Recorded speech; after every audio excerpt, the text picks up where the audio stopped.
Hi, everybody. Today I'm going to talk about dark patterns. Dark patterns have become extremely popular with the legal community, and I anticipate it's going to be the source of a number of class action lawsuits relatively soon.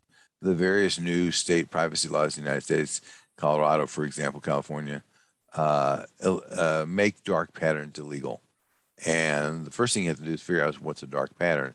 So I thought it would be worthwhile spending a few minutes today showing you some examples of what are considered dark patterns, and then letting you kind of contemplate that and see whether you're doing that on your own websites. And this is, by the way, not limited to websites. This is any way a dark pattern can be implemented is illegal. So here's one. This is, by the way, from the Shopify website. This is a blog pitched towards partners to tell them what they should and shouldn't do. Some of you probably remember that when Windows 10 first came out, there was a screen that says, "Congratulations, you can upgrade to Windows 10." But if you look at this particular screen here, you see here's an OK, but where's a no, I don't want one?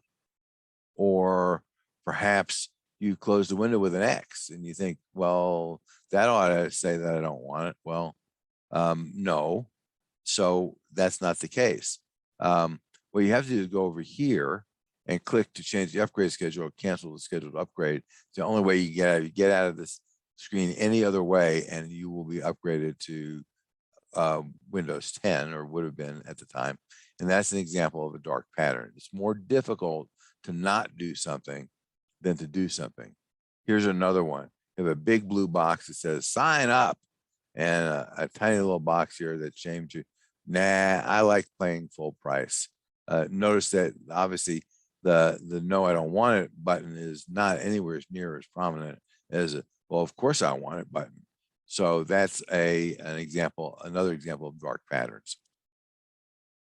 This one is an example of disguised ad. You see the little X here. This is actually an ad. See a tiny little print over here, very faint. It says this is an advertisement, but it looks like it's just part of the rest of the website. Forced continuity is one where they make it harder for you to cancel your subscription than to get in. And I'll show you another one of those in a minute. Friend spam, and this is one that costs LinkedIn multiple millions of dollars. When a couple of years ago, they decided that what they were going to do is ask people to let them have a copy of their address book. And when they did, they just started spamming all your friends who weren't members of LinkedIn. And they didn't just send one message, they continued to send messages until somebody relented, or in this case, somebody sued them. And then they said, oh, probably not a good idea. And the messages looked like they came from the person whose account it was. Hidden cost is another example. And we see a lot of this in a lot of different places. But here's an example of some flowers. It's $54.99. But by the time you're done, because of all the surcharges and shipping charges and taxes and whatever else, the cost is really $83, like more than 50% more than the apparent cost of the product. Intentional misdirection. Ryanair got in trouble doing this, and they eventually stopped doing it. You look over here and it says, please select your country of residence. Well, it's not intuitively obvious that that is related to buying travel insurance, but in fact, that's what it is. And in between Latvia and Lithuania, don't ask me why they put it there, it says no travel insurance is required. So that's certainly an intuitive interface. Not really. I see this a lot and it drives me crazy. They give you a free trial, but they make it hard for you to figure out how much it costs. So you don't know how to compare the various, in this case, premium plans. In the case of what's called Zuckering, in honor of our dear friend, Mr. Zuckerberg, Facebook claimed for years that adding your phone number to your account for two-factor authentication was only for security, but now actually your phone number can be searched and there's no way to disable it. It cannot be undone. And another one, I mean, these go on forever and ever. So I'm going to stop here in a minute.